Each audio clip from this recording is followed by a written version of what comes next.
కాళేశ్వరం ప్రాజెక్టుతోని రిజర్వాయర్లు నింపితే 3 ఏళ్లు కరువు వచ్చినా తెలంగాణలో పంటలు వండాలి అన్నట్టు కలగన్నాడు కేసీఆర్. కానీ ఒక్క నెల వానలు పడకుండానే పంటలు ఎండే కథ అవుతున్నది. కాళేశ్వరాన్ని బాగు చేయరు, ఎండుతున్న పంటలకు నీళ్ళియరు. తెలంగాణ పంటలు తెల్లబోతుంటే ఢిల్లీలో మన ముఖ్యమంత్రి ఆంధ్ర సీఎం చంద్రబాబుతోని చర్చలు చేస్తున్నాడు. హగో అందుకే మాజీ మంత్రి జగదీష్ రెడ్డి సారు అగ్గిమంటవుతున్నాడు, ఆవేదన ఎల్లగక్కుతున్నాడు. చర్చలకు పోతా చంద్రబాబుతో మాట్లాడతాడు రేవంత్ రెడ్డి. ఎవడైనా కొట్లాడకు వచ్చినంతో చర్చలు పెడతారు, తప్పులేదు. దొంగతనానికి వచ్చినంతో చర్చలు చేస్తాడు ఎవడన్నా ప్రపంచంలో? గట్లెవలు చేస్తారు సారు, బుద్ధి ఉన్నోడు ఎవడు చేయడు. తెలంగాణలో అయితే లాగుదొడగని పోరడు కూడా దొంగతనానికి వచ్చినోడిని లాగిదంతాడు. అంతేగాని వానికి కుర్చేసి కూసుండబెట్టి చర్చలు జరిపే ఆలోచనే చేయడు. ఓగాల ఎవడన్నా చేస్తే వాణ్ణి మనిషే అనరు. నీ ఇంట్లో దొంగతనంతో వచ్చినోనికి, దొంగతనం కొరకు వచ్చినోనికి కూసబెట్టి చర్చ చేస్తావా? ఏమి దొబ్బిపోదామని వచ్చినావు, ఎంత దొబ్బిపోదామని వచ్చినావు, నా ఇంట్లో ఉన్న 10 తులాల బంగారం వేసుకుపోతావా, 5 ఉంచిపోతావా అని చర్చ చేస్తావా? చర్చలేంది చర్చలు? చేతికి దొరికితే శంపలు వాయిస్తారు, బొక్కలు సూర చేస్తారు. నడింట్లోకి వచ్చి నమ్మించి గొంతు కోసేటోనితోని ఏం మాట్లాడతాం సారు? ఈయర మయ్యర అందుకున్నాకనే ఇంకో ముచ్చట. నీ హక్కును ఉపయోగించుకోవాలి. ఎక్కడైతే కొట్లాడాలో అక్కడ కొట్లాడాలి. అది వదిలిపెట్టి చర్చలు చేస్తా నేను ఏం చర్చలు చేస్తావు? నీ బంద చర్చలు. కాళేశ్వరం అంటే ఏందో నీకు తెలియకపోయా, బడి కూడా తెలియకపోయా. దేవాదుల ఏ నది మీద ఉంది అని అడిగిన జ్ఞానం నీది. బనకసిర అంటే ఏంది, అది ఏ ఊర్లో ఉంది, తెలంగాణదా ఆంధ్రదా, ఉంటే అది ఏ జిల్లాలో తెలియకపోయా. ఏం చర్చలు చేస్తావు నువ్వు చంద్రబాబుతో?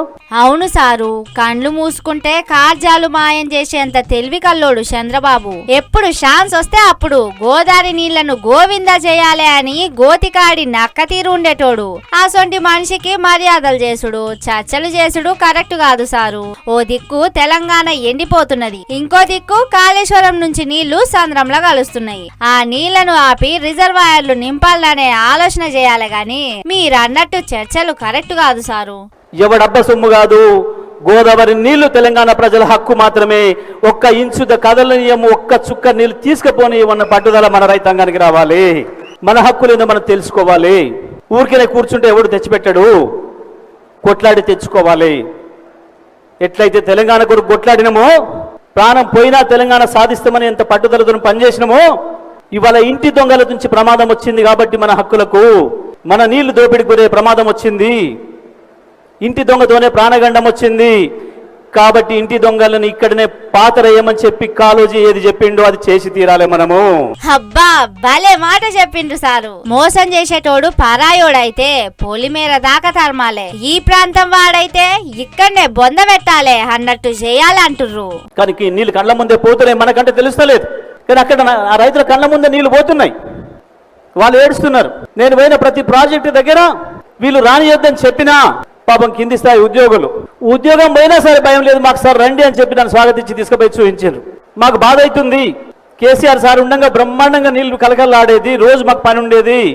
ఆ పడుతున్న నీళ్ళని చూసి సంతోషపడదాము. తుమ్మ చెట్లు మొలిపిస్తున్నారు. చూడురి జగదీష్ రెడ్డి సారు బాధ.